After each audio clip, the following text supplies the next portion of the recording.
A nation would not be complete without having their own network of spies to help gather information, and since I already talked about the demon swordsman Hakuro, I think it's only fitting for us to take a look at the spy master of the Jura Tempest Federation, Soe. As usual, we'll be going over his story, powers and abilities to see just how powerful he really is. Now there will be spoilers for Soe's character, so here's a spoiler warning just in case. Also, if you enjoyed the video and want to see more, don't forget to like the video and subscribe to the channel for more Tensura content in the future.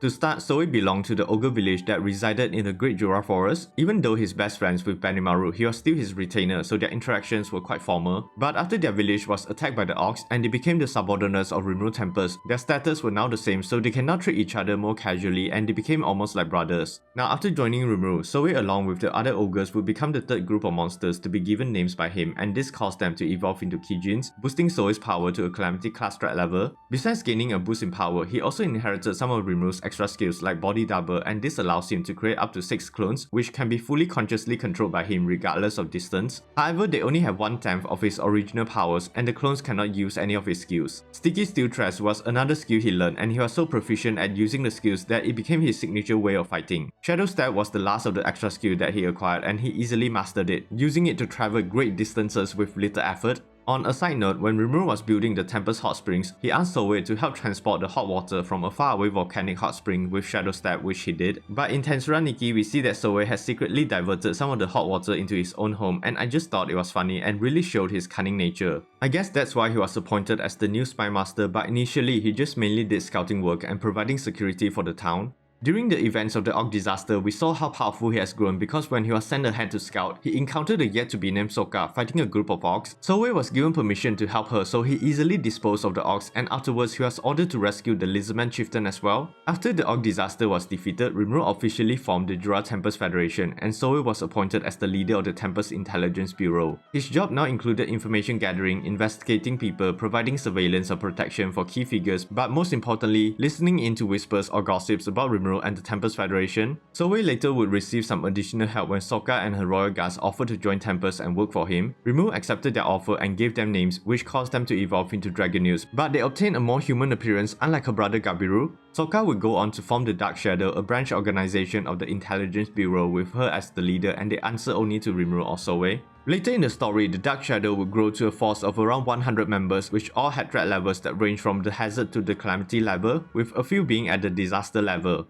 That said, Soe and his Dark Shadow were able to quickly become quite skilled in spying and combating foreign spies as well. They were able to stop the efforts of Henrietta, one of the top intelligence officers of the Kingdom of Dwagon, and even detecting spies from the Blumen Kingdom, which is considered to be a country famous for information gathering. But despite becoming better spies, Soe and his forces could not prevent the Farmer-Farmy attack on Tempest because they were outside of the anti-magic barrier when the attack happened. Luckily, Rimuru returned, and during their counter-attack, Soe and his forces were sent to handle the enemies in the south. After the Farmer-Farmy fell, Rimuru's Harvest Festival started and all his subordinates received gifts from the Voice of the World. Because Soe regretted not being able to do anything during the initial Farmer invasion, he wished for more combat abilities, so he would receive the unique skill Shadow Striker. This skill allows him to now bypass the physical defenses of his targets and causes his attacks to directly damage their spiritual bodies. This skill consisted of 4 sub-skills, and the first one is Thought Acceleration, which increased his thought processing speed by 1000 times. Then we have Ultra Acceleration, and this allows him to boost his movement or attack speed. The third sub-skill is called Insta-Kill. This causes all his attacks to work on the spiritual bodies of enemies.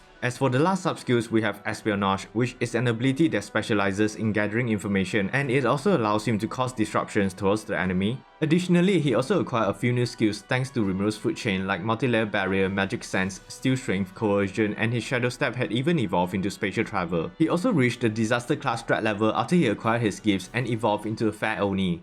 Now when it came time to fight Demon Lord Claimant, the main Tempest army was sent to intercept his army while Soe, Hakuro and Shuna went to investigate his castle in the puppet nation Jistav. When they arrived, they were stopped by the White King Adalman and Soe had to fight one of his minions, a Death Dragon. Under normal circumstances, Soe would have easily defeated the Death Dragon because of his Shadow Striker skill that can counter semi-spiritual life forms. However, the soul of the dragon resided in Adalman, so no matter how many times Soe managed to kill it, it would just constantly regenerate. That's why he focused on distracting the dragon while letting Shuna handle Adalman, and she managed to defeat him in the end. After the war with Claimant ended, Hinata Sakaguchi and several members of the 10 Great Saints had arrived in temples to negotiate, but because of the schemes of the 7 Celestial Sages, a fight had broken out between them. Soe was present during this confrontation and he had fought against the Water Saint Litus, and she was considered to be an enlightened human who has a Calamity class threat level. This battle was certainly interesting because yes, Soe did defeat her, but the way he did it is kinda weird. Apparently he had bound her with his strings and tortured her, but somehow she developed a crush towards him afterwards. I have no idea how or why, but I guess she's just a masochist.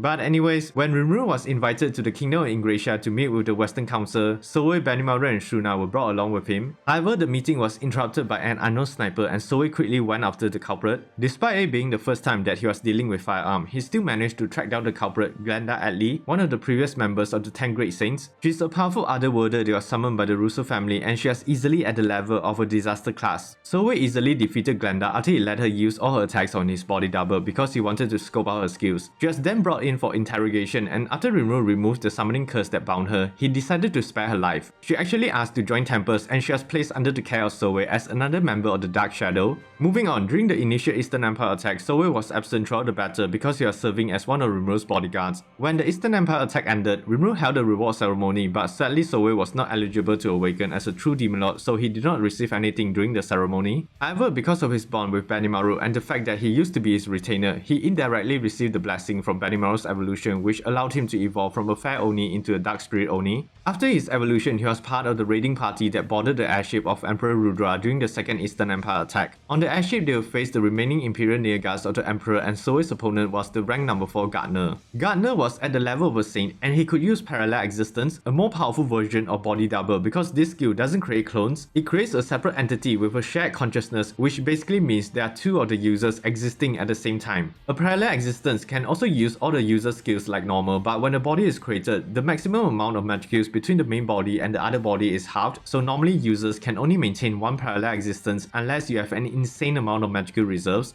Going back to the battle, Soe was the first to deal a killing blow when he fired a magical bullet infused with the sub-skills Insta-Kill and Ultra Acceleration using the water P99 that Rimuru gave him. However, the Gardner he defeated was just a Parallel Existence and the real body had managed to pierce through Soe's chest. Now this is where the battle gets a bit dumb because surprise, the Soe Gardner defeated was just a body double and the real one was hiding all this time, so this time for real, Soe pierced the heart of the real Gardner. Before he died, Gardner put all his life force into the Parallel Existence and attacked Soe, hoping to at least take Soe down with him. Soe realized he couldn't dodge the attack and he was prepared to take it when the voice of Seal had reached out to him. She offered Soe the power of the ultimate gift Moon King Tsukuyomi, and this caused his body double to evolve into Parallel Existence. Soe quickly summoned a Parallel Existence to take his place while he unleashed the Thousand Hands attack to trap Gardner and swallowing him into the shadows, winning the battle. Now as for the ultimate gift, it has a total of 9 sub-skills and 4 of the sub-skills were originally from his unique skill Shadow Striker that was incorporated into this, although Espionage did evolve into Eye of the Moon. It now allows him to manipulate shadows that are capable of covering large areas while providing sight and sound as well, but it can also be used for assassination. As for the rest of the sub-skills, we have Universal Perception, Multi-Layer Barrier, Mental Manipulation, and Spatial Manipulation, and evolved version of Spatial Travel. Finally, like I said, he also acquired the Parallel Existence as a sub-skill, but he only has enough magicals to create one body.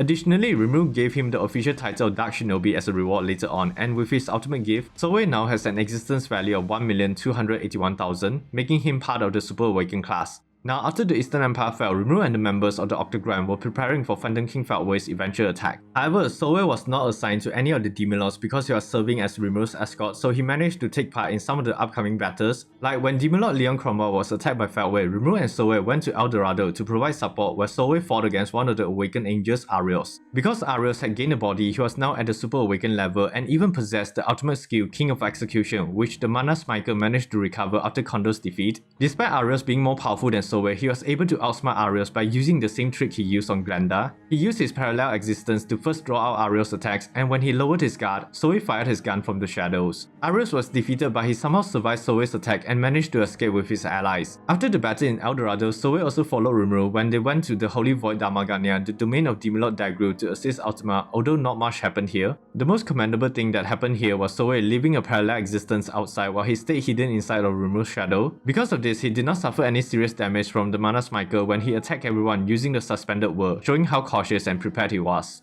But yeah, that's everything on Soe so far, and although Benimaru might be more popular than him in Tempest, I still think Soe is definitely the bigger chat when it comes to girls. I mean, the dude somehow made a girl fall for him by using torture, and it still sounds super sus to me. Jokes aside though, I like how despite always being behind the scenes, he still plays such a major role in the story, and his skills as a spy has definitely helped the Tempest Federation grow in a lot of ways. He really is the perfect shadow, and I hope we'll get to see more of him in future volumes. 冷たい刃のもとに決してかき乱すな。 Overall, I personally really enjoy Soe's character and he's definitely one of my favorites, but what about you? What are your thoughts on his character? I would love to hear them in the comment section down below. If you enjoyed the video, don't forget to like the video, subscribe to the channel and hit that notification bell for more Tensura and other anime content in the future. Thanks for watching and as always, stay safe everyone.